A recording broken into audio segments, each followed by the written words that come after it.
Guru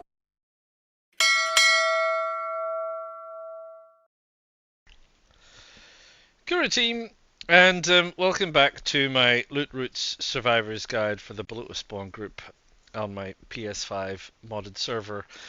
And I'm really sorry to say that all of my footage from Boar has gone. There has been a technical problem, and I didn't realize until I've actually finished the whole of the loot route, and I came to edit, and I was compiling things together, and I went back looking for my Boar footage, which is about 30 something minutes of footage around Boar, fully edited or would be, and it's not there. It's gone. So terribly sorry about that. It probably upsets me more than it upsets you, I think. Because I have finished the whole thing and I've gone through there, and and we did pretty good. And I don't want to spoil anything for you for this episode or the episode that's following this one, because I put in about 7 hours worth of gameplay today to get this done. So what I can say is that Boar itself is probably not that exciting. It's just a bunch of little houses. It's kind of tricky to find the water, which is just off the main road towards the head of the gully. So you do need to look behind the houses to the east when you're heading up into Boar, and it kind of sprawls out across the valley.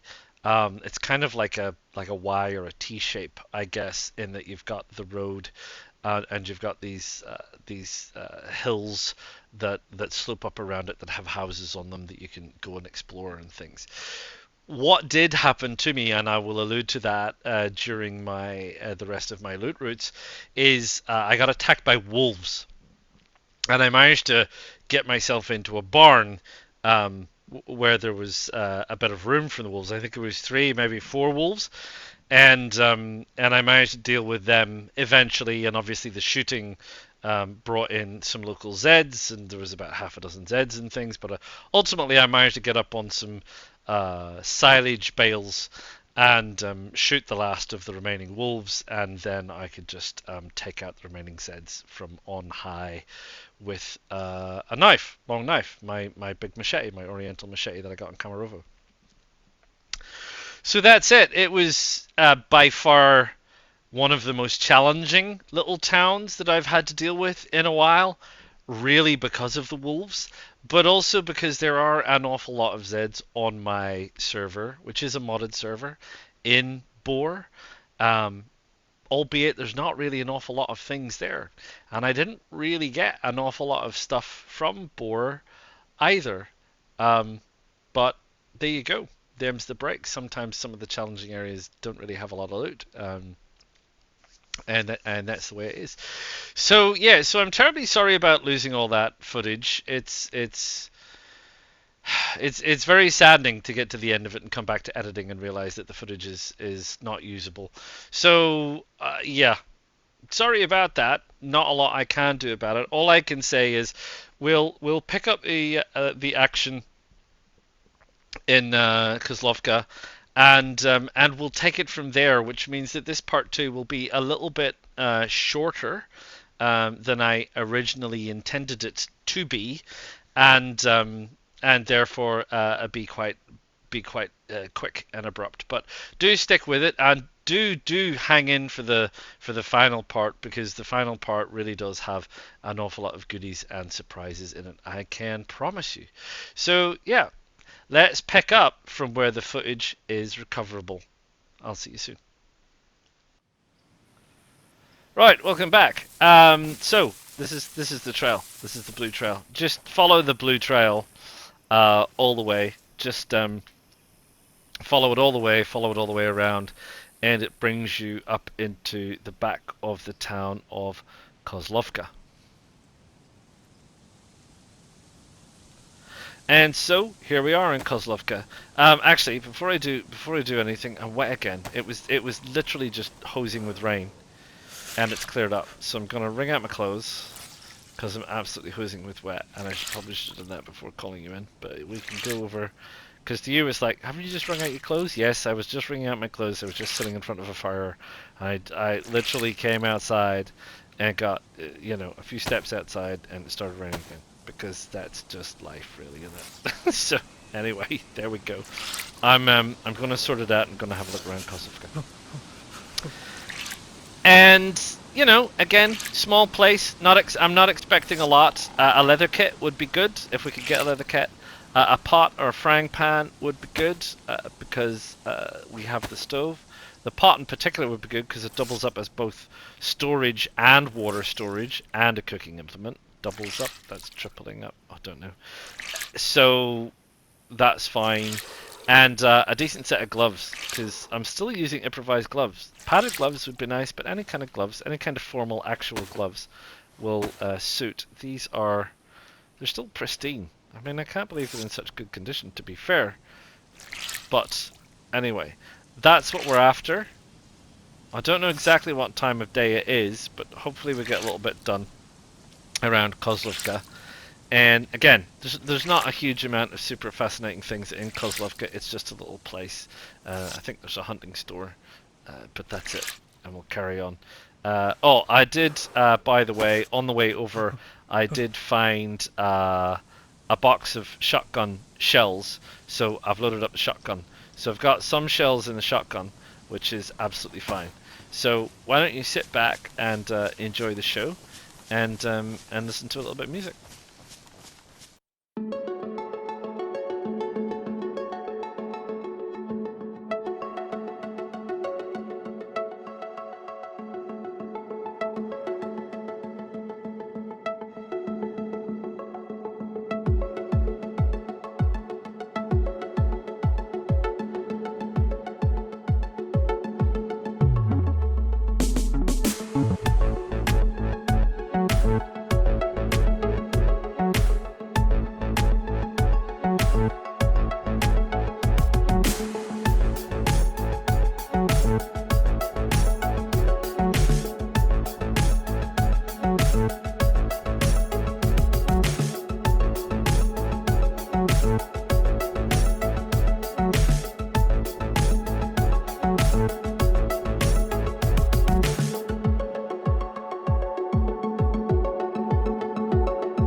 Right, so here we are. That was Kozlovka. And what do we get? What do we got? Well, we got a frying pan. So that's a win. We got a frying pan. So now we're sorted. We don't need to um, go through the hassle of actually starting fires anymore. Once you've got the camp stove and the gas bottle and something to put on it, which is either a frying pan or a cooking pot, then you can, by all means, set up anywhere, and it switches on and lights itself automatically. So you don't need matches, you don't need a lighter, you don't need a hand drill kit. It has an automatic ignition on it. Picked up some rice, which is fine, which we have just eaten till we're full. We stopped off. We picked up some more water, which is absolutely fine. We didn't pick up any more 45s. We do have shotgun shells now, obviously. We have the sewing kit, but everything is in pretty good nick. We had the option of getting another jacket, which is interesting, a CUU jacket. Um, I wouldn't have thought a military jacket would have been outside a military area, but there we go. We got gloves, which is great. They're just bog standard working gloves, but they're a bit more durable than the fabric gloves that we had. We ended up getting some trail shoes. I did pick up some running shoes because I needed a new set of shoes, but there you go. And we don't have a leather kit, and this is badly damaged and soaked, and that's still damp. The bag that I've got is still badly damaged, so that concerns me a little. This machete is not in great condition, and this Oriental machete is not in great condition. But we didn't find a sharpening stone. We did get some more multivits, and you can combine multivits, which is jolly jolly good. We do have some additional sharp knives, so if we run out of machete, I'm not super bothered. And obviously we didn't get an M-lock, but then I wasn't expecting an M-lock. So that's Kozlovka. There's a couple of little buildings. You want to go and check one? There's one up there. There's one down there. Oh, I don't want to. It's still dark again. I don't know if it's getting night or where we are, like I said. But when you come out of Kozlovka, there's a little road trail. Now that's what we call that's called Green Mountain. There's a military base up there. And if you follow this road, it takes you past another little town called Drozino, and it takes you into Zelenogorsk. Now, Zelenogorsk on my map, not easy, for a bunch of reasons I'm not going to go into. And Green Mountain, not easy because it's a military encampment. So, for most of my easy routes, we're staying away from military encampments. So while I appreciate we did Balota Air Base, we will not be doing Green Mountain, and will not be doing Zelenogorsk, which is down there, because that is not what we are going to be doing. What we are going to do is we're going to head up this trail, and it takes us all the way up onto one of the roads. And if you follow those roads and you bear right to a place called Pulkovo, we're going to drop into Pulkovo.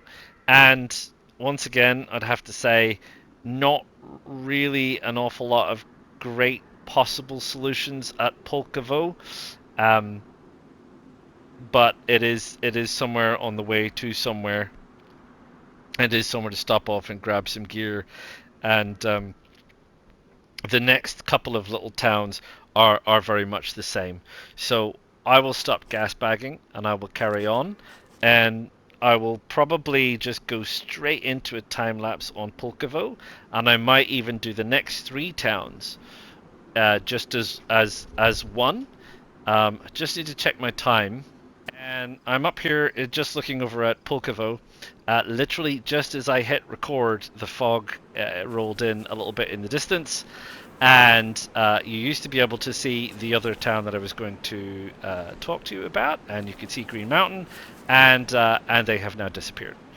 Anyway, the point is, Pulkovo is down here, and I'm going to do Pulkovo, and not a million miles away is the next town in my stop, which is Pogorevka, and then just beyond that is Rogovo. And those three little towns are in a kind of a little cluster together. And again, they're not super fantastic. They don't have huge amounts of medical. They don't have huge amounts of fire. They don't have huge amounts of police. They are just, some of them have hunting shacks, hunting stores. They are just places on the way to somewhere else.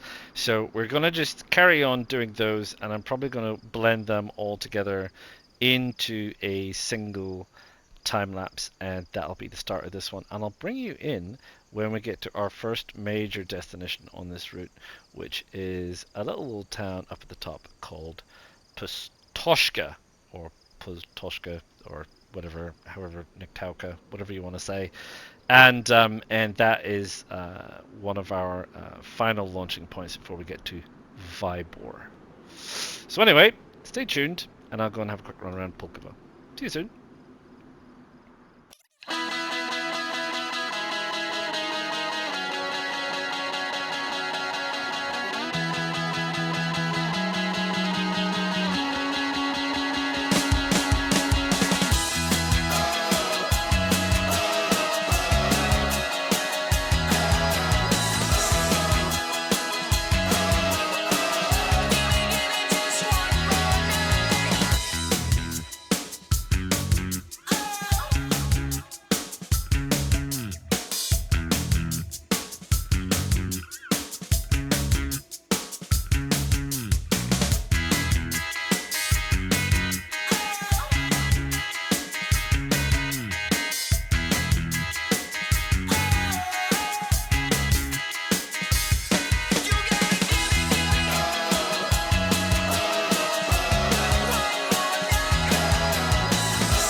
Good team, welcome back. So here we are at Pustoshka, which is what that says, not Niktauka, but that's Pustoshka. So I hope you had fun watching the craziness and madness that was Pulkovo, Pogorevka, and Rogovo, all pretty close together. Yeah, I still don't have either of a sharpening stone or a leather kit, which is bothering me slightly, because my field vest is badly damaged and I'm getting into lots of fights, and I don't mind that my CCU jacket or CUU jacket is worn. My combat pants need repaired, my leather bag seriously needs a repair, my shoes are fine. I'm going to just quickly, I've got that, repair my pants and then sort that out.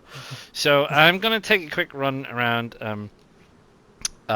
Pustoshka before we head on. That seems fine. That seems okay.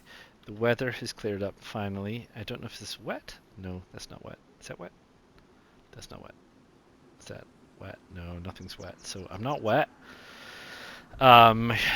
So I'm a little bit cold, which is a little bit interesting. It's the CU jacket is not quite as good as my preference, which would be either a hunter's jacket or a field jacket, which I do not have.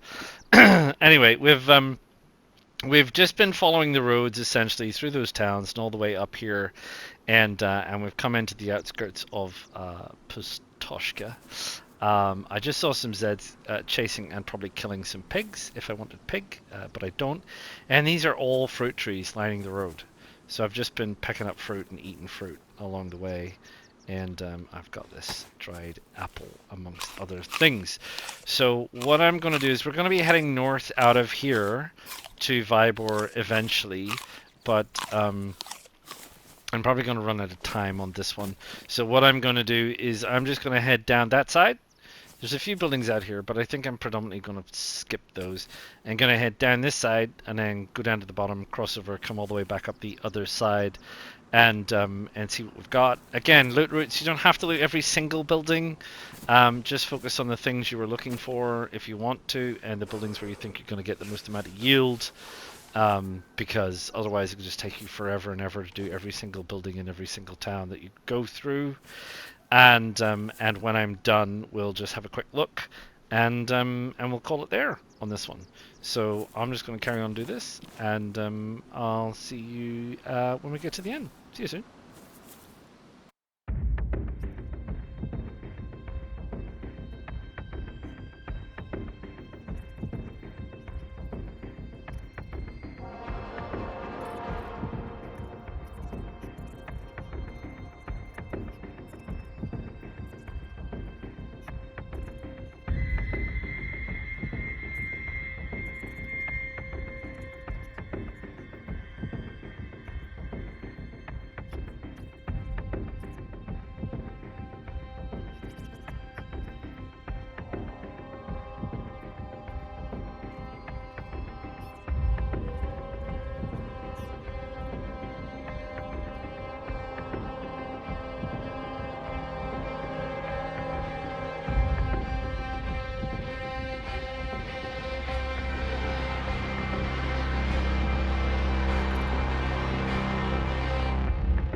Right, Cura team. Well, oh man, that was fun. The mummy, less so.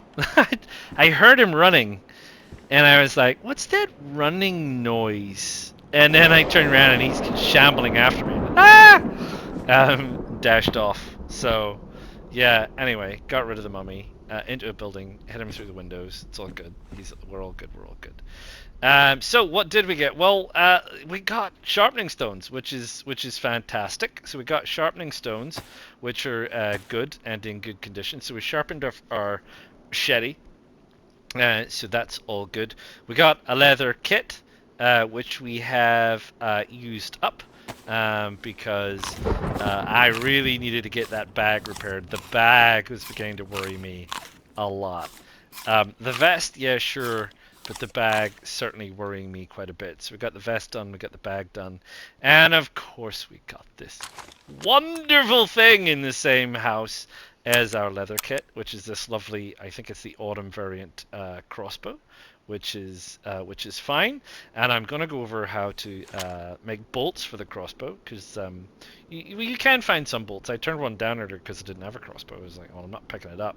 But mostly you're gonna make your own bolts, which is how it works with the crossbow. Because the crossbow is awesome because all you need is a knife and a chicken, and you can make some bolts. And we found, if you want to know, epoxy repairs crossbows. So we could repair the crossbow because we got the epoxy, which is great. We have all of our clothes in pretty good condition. I picked up a warmer hat. The Ushanka is a nice warm hat. I picked up another potato. Picked up a rope in case I need a rope for anything. I haven't picked up a Mark II, and now I have a crossbow. Goodbye, Mark II ammunition. And that is gone. I haven't picked up an M-Lock. I think there's a police station at Vybor, so I'm hoping maybe we can upgrade to the M-Lock at Vybor and get rid of this thing with its 45s, which is fine because I've got lots of 9mm. We picked up honey, which is fantastic stuff. It's great. It doesn't attract bears, but it is fantastic to eat, which is marvelous. And I've obviously got some chicken stuff. We can merge these feathers so that they take up less space, and there's 13 of those. So, crossbow. How do you make bolts for a crossbow? Because they are awesome. So what you want to do is you want to get some sticks. So I've got some long sticks, and I'm going to break those up into stacks of short sticks. Right, so now I have 13 short sticks, which is exactly the number of sticks I need for the amount of feathers that I have, which is fine. I would normally only take maybe 10. There's a problem with picking up bolts. So a bolt takes up, I think it's 4 slots of space, and when you can stack bolts, but when you fire a bolt and you pick a bolt up into your inventory, it puts it on its own and it won't stack. So the problem that you have then is that if you don't regularly maintain your inventory with bolts, you end up with your inventory jamming up. So I don't like carrying too many bolts because it mucks around my inventory too much. But I had 13 feathers, and when I was gathering sticks, I ended up with enough sticks for 13. And I thought, well, you know what? I'm just going to make 13. So once you've got your sticks and you've got your sharp implement in your hand, you get the option to craft a bolt, which is what I'm doing. And you just keep cycling around, and it'll cycle through all of the sticks in the stack that you are working on. So that's just made 3 bolts. Now you can fire those as they are, but they are not going to fly very well. They have an incredibly short range. If you want to lengthen the range, you need to add some feathers, which is what we're going to do now with just this, and then you don't need to watch me make 13 bolts. So with your bolts in your hand, or your feathers in your hand, you then go to combine with the feathers, and you'll say it's got chicken feathers and it's got bolts down there. And again, you just hold R2 and it'll cycle through and it'll complete the stack. As long as you have stacks of bolts and you have stacks of feathers, it will cycle its way through, and you can make up these wonderful, wonderful bolts here, which are the bolts that you use for your crossbow, which is fine. And I put that in my inventory. I'll put the crossbow in my hand, and I'll triangle it up, and it loads me up with a marvelously wonderful, wonderful, wonderful crossbow, which is just marvelous. And that's going to go up there, and that's going to go up there, and that's going to be brilliant. Oh, I forgot to say, I picked up this Mosin, and I traded it for the SSG because the Mosin is a slightly better rifle. It's also got an internal mag, so I don't need to worry about magazines. But I need to get 7.6254s, and I don't have those. I probably need to put it somewhere. I'll put it there. I think everything else is fine. No, sorry. No, I managed to mess that up. The Mosin goes there, and the compass, which I had in the right place, and I've just moved, goes there. So that's it, making bolts. Now then, I will caution. Make sure that you have the sharp implement that you're sharpening with in your hand, not the sticks in your hand. You can sharpen the sticks with the sticks in your hand, but when you do that, you don't get an indication of the quality of the knife. So as you're sharpening sticks, the damage status of your knife is changing from worn to damaged to badly damaged to eventually it will be ruined. Now the problem you have is I don't know how to do that. So or you don't see that, and the amount of knives I've ruined because I've been sharpening stuff with the stack in my hand. Always keep the knife in your hand. You can see the condition in the bottom left hand side. It'll go from green to light orange to dark orange to red. Well, obviously when it's dark orange you're like, I don't think I might change my knife or sharpen my knife.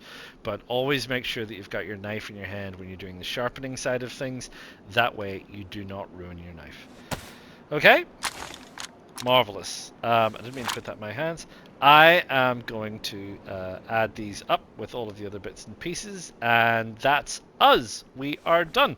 And then we are moving on to Vibor, which will be part of the next one, which I think will be part of the last one, hopefully altogether. So there will be 3 parts to this loot route.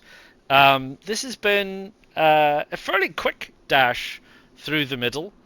Couple of the small places. This place has been very good to me, which is great. I can't complain. It's a little bit bigger. It's got the sort of church in the middle and 2 arms. It's kind of like the shape of a Y, and it comes down to the tip here, which is heading north. So we'll be heading north, which is that-ish way, and we'll be heading off to Vibor. And Vibor is probably the last big-ish town that we're going to be visiting before we head out towards the Northern Territory area.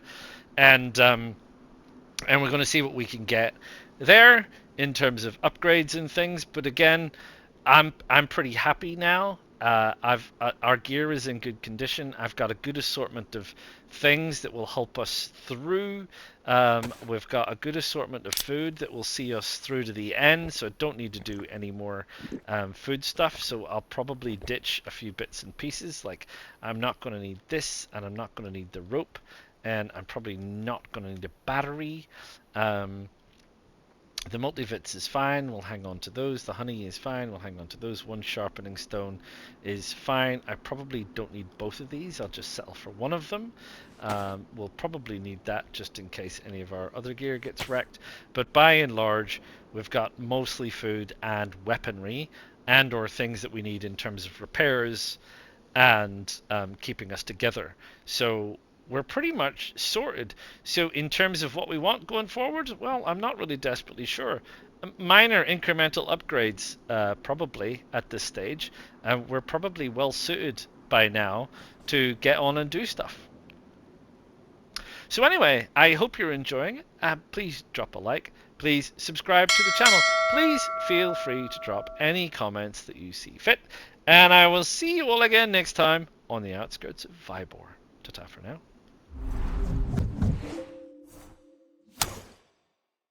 PlayStation